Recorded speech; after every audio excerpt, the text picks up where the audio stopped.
Muito boa tarde, meu Goiás, muito boa tarde, Distrito Federal e muito boa tarde, meu Brasil. Hoje aqui diretamente dos estúdios e do podcast do meu amigo Fabiano Costa aqui no Goiás, eu irei tirar todas as dúvidas, será um batidão aqui sobre dúvidas que eu irei esclarecer e tirar dos amigos ouvintes de lei. Lembrando também que daqui a pouco nos estúdios e podcast do meu amigo Fabiano Costa, no outro cenário, inauguração, terá também ali uma entrevista que ele irá fazer comigo de primeira qualidade e de primeiro mundo. Bom, gente, mas aqui por 100% nas leis, que estava há quase 3 semanas sem você ver aula, sem você ver nada, hoje eu irei tirar a dúvida de todos vocês. Aonde quer que você esteja, pode mandar a sua pergunta também de lei, que eu irei tirar também aqui ao vivo, como eu irei tirar outras perguntas que já tem aqui. Vamos lá, gente. A primeira pergunta de uma pessoa, ela perguntou o porquê, entendeu, que as leis são brandas para uns e as leis são rígidas e ríspidas para outros, e quem de fato cria as leis. Bom, gente, entenda uma coisa, a lei ela pode ser ríspida, ela pode ser branda ou não, mas entenda uma coisa, as leis quem cria são os legisladores. Se você pegar o artigo 2º da Constituição da República Federativa do Brasil, que é a maior lei da pirâmide do ordenamento jurídico brasileiro, a maior vertente, que é a Constituição Federal de 88, lá vai falar no artigo 2º, que todo poder ele emana do povo. O poder legislativo, que é de legislar. O poder executivo, que é de o quê? De executar as leis em cima daquelas leis que foram criadas. E o judiciário, que julga em cima das leis que foram criadas e executadas no Brasil também. Então entenda uma coisa, gente. Às vezes, a lei ela é o quê? Ela é fraca para um, ela é forte para outros. Mas as leis quem cria são os políticos, os parlamentares, os legisladores, através do povo. O povo votando, o povo colocando no poder. Às vezes as pessoas reclamam de uma lei que muitas vezes está desfavorecendo a maioria da população. Às vezes a pessoa reclama de uma lei que muitas vezes para as pessoas são brandas, são falhas. Mas as pessoas muitas vezes ficam culpando A, B, C, D, culpa juiz, culpa a polícia, culpa promotor, culpa advogado, culpa Deus e o mundo. Mas na real, as leis quem cria são os políticos. Então quando você lembrar de leis brandas, leis rígidas e ríspidas, entenda uma coisa, ela só existe porque as pessoas que votam naqueles políticos de 4 em 4 anos para deputado federal, deputado distrital, deputado estadual, dependendo se for no caso município, para prefeito e vereador a cada 2 anos, se existir leis que favorecem um e desfavorecem outros, entenda uma coisa, quem votou foi o povo que fez esses políticos entrar no poder e criar essas leis. Essa é a primeira pergunta.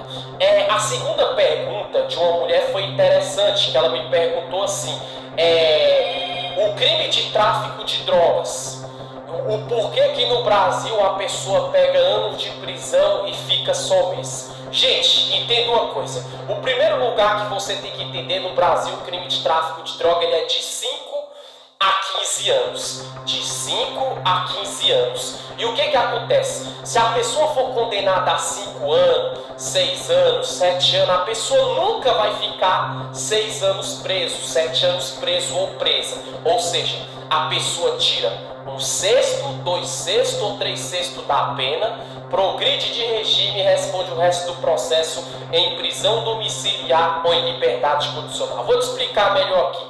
Se a pessoa foi condenada na lei de 1/6 de 5 anos no tráfico de droga, a cada 1 ano, se ela pegar 5 anos na lei de 1/6, a cada 2 meses de vida, ela vai tirar o quê? 1 ano da pena dela. Vamos calcular então, se ela tirar 5, se ela foi condenada a 5 anos, 2 meses de vida é 1 ano da pena, 4 meses de vida, 2 anos da pena, 6 meses de vida, 3 anos da pena,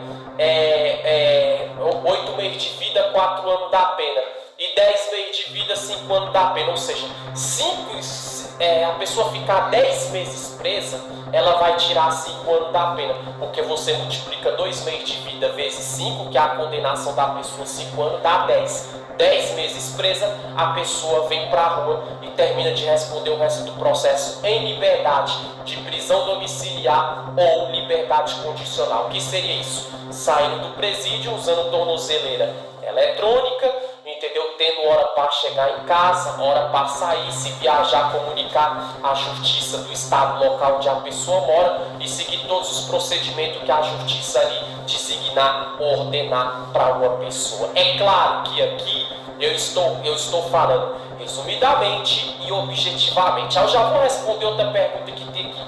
Aí a pessoa fala, mas por que aqueles brasileiros que foram presos na Indonésia, entendeu? Com droga no aeroporto, eles foram mortos, ficaram anos presos e fuzilados. Entenda uma coisa, gente. A lei que eu falei, que tem esse negócio de a cada 1 sexto, 2 sextos, 3 sextos, eu falei 1 sexto. 2 sextos é a cada 4 meses de vida, 1 ano da pena. 3 sextos é a cada 8 meses de vida, 1 ano da pena. Isso é a legislação do Brasil, a Constituição do Brasil e o Judiciário brasileiro. Quando aqueles brasileiros que foi preso na Indonésia e fuzilado, porque foram pegos com tráfico com drogas no aeroporto, ficaram presos anos, e depois de ficar anos presos eles foram executados, porque na Indonésia a legislação de lá, o judiciário de lá, existe o que? Leis que penaliza a morte. Pessoas que é presa pela conduta delituosa ou pelo ato infracional análogo se for menor de idade, no caso, a pena de morte pelo artigo 33, que é no Brasil, do tráfico de droga. Lá tem pena de morte, aqui não. Aí a pessoa fala bem assim, o Brasil é uma lei e na Indonésia é outra sim. Se a pessoa mora no Brasil, se ela nasceu aqui, ela é um brasileiro nato ou nata. Como assim? Que nasceu aqui, mora aqui, vive aqui e é um cidadão brasileiro daqui. O que acontece? Ela é submissa às leis brasileiras. Se a pessoa for naturalizada brasileira, ela vem de outro país, vive as leis daqui, é submissa às leis daqui, ou seja, ela vai viver a lei brasileira. Não estou induzindo e instigando ninguém a cometer o crime de tráfico de droga, até porque é uma conduta ilícita, mas se eu estou ensinando para você de maneira teórica, eu tenho que ensinar dentro da lei, obviamente. Se a pessoa quiser viver a lei da pena de morte no tráfico de droga, ela tem que ir para a Indonésia, se naturalizar um cidadão indonês ou uma cidadã indonesa, entendeu? E ela vai viver a legislação de lá, a lei de lá, que é de pena de morte por crime de tráfico de droga. Aí vou responder outra pergunta para a pessoa. Isso é interessante, a pessoa perguntou bem assim, então me prova na lei onde é que fala que não existe prisão perpétua e penalização de morte no Brasil. Sim, minha amiga Giovana, eu vou te responder a tua pergunta agora. Se você pegar o artigo 5º da Constituição da República Federativa do Brasil, artigo 5º, o inciso 47 e 48 vai responder tua pergunta. O inciso 47 e 48 da Constituição, ele vai falar lá que não existe prisão de caráter perpétuo no Brasil. Ou seja, pirâmide de Rankelsey do ordenamento jurídico brasileiro. A lei que está no topo é a Constituição. Então você pegando a Constituição, entendeu? A maior lei aqui está no topo, lá vai falar que não existe prisão de caráter perpétuo no Brasil. Ou seja, então perpetuidade de pena não existe. Não estou induzindo ninguém a cometer crime para isso, não é isso, mas eu tenho que ensinar dentro da lei brasileira. Aqui no Brasil não existe prisão perpétua. Se eu não me engano é o inciso 47 ou 48 do artigo 5º da Constituição. E no inciso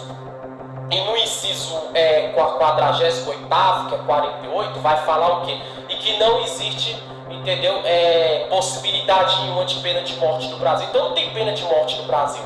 Artigo 5º, inciso 47, 48 da Constituição Federal de 88, lá fala: não existe prisão de caráter perpétuo nem possibilidade nenhuma de pena de morte no Brasil, vírgula, salvo em caso de guerra declarada de país contra país. A única hipótese que poderia haver pena de morte aqui no Brasil é se o Brasil declarasse guerra contra o país, igual está acontecendo com o Hamas, com Israel, com a Rússia, com a Ucrânia. Então ali é guerra declarada de país contra país. Ali poderia ter pena de morte, não crime de guerra, mas pena de morte, porque ia ser soldados representando o seu país, de cada país, um guerreando contra o outro. Mas o Brasil não declarou guerra com ninguém. Fora isso, não existe prisão perpétua e nem pena de morte aqui também no Brasil.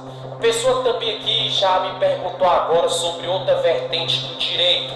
Eu vou responder várias perguntas das pessoas. São agora 18 horas e 17 minutos aqui no horário oficial do Goiás, de Brasília e do Brasil. Já, meu amigo, ó, Vai ter aqui também a estreia no estúdio, no outro estúdio novo do podcast do meu amigo Fabiano Costa. É um só, mas o estúdio novo, inovado, de maneira top, coisa de primeiro mundo. Eu estarei compartilhando tudo para vocês. O que acontece nesse estúdio é coisa fina, coisa top do meu amigo, entendeu? Influenciador, entendeu? Assessor político, entendeu? É um cara muito influente no Goiás, Fabiano Costa, microempreendedor e empreendedor individual também. O cara é top, gente. A gente tem que tirar o chapéu, que o cara é o vencedor na vida. Então vamos lá, gente. Respondendo a próxima pergunta. Agora já, o que eu falei antes do tráfico de drogas foi a vertente penal e criminal do direito brasileiro. Depois eu falei da vertente constitucional do direito brasileiro, que eu falei do poder que emana do povo e que eu falei também que não existe prisão de caráter perpétuo no Brasil. Agora vamos responder a pergunta de uma pessoa entrando na vertente trabalhista do direito brasileiro. A pessoa perguntou assim, por lei, qual o prazo máximo para fazer hora extra em uma empresa de iniciativa privada? Então vamos lá, meu amigo Kaique, que perguntou, vou tirar a tua dúvida de mundo. Gente, entenda uma coisa, existe uma lei dentro da CLT. CLT é a área e a vertente que significa consolidação das leis trabalhistas, ou seja, é só aquela área do direito, aquela vertente que vai tratar de causas trabalhistas, que vai trabalhar que vai trabalhar ali falando dos direitos de um funcionário de uma empresa, do empregador, que é o dono de empresas, como ele deve se comportar, que se deve agir e etc. E o funcionário também. Vou responder a tua pergunta. A CLT, ela fala que o empregador pagando o empregado, o dono ou a dona da empresa pagando o empregado, que é seu funcionário ou sua funcionária, o prazo máximo que a pessoa pode fazer hora extra dentro de uma empresa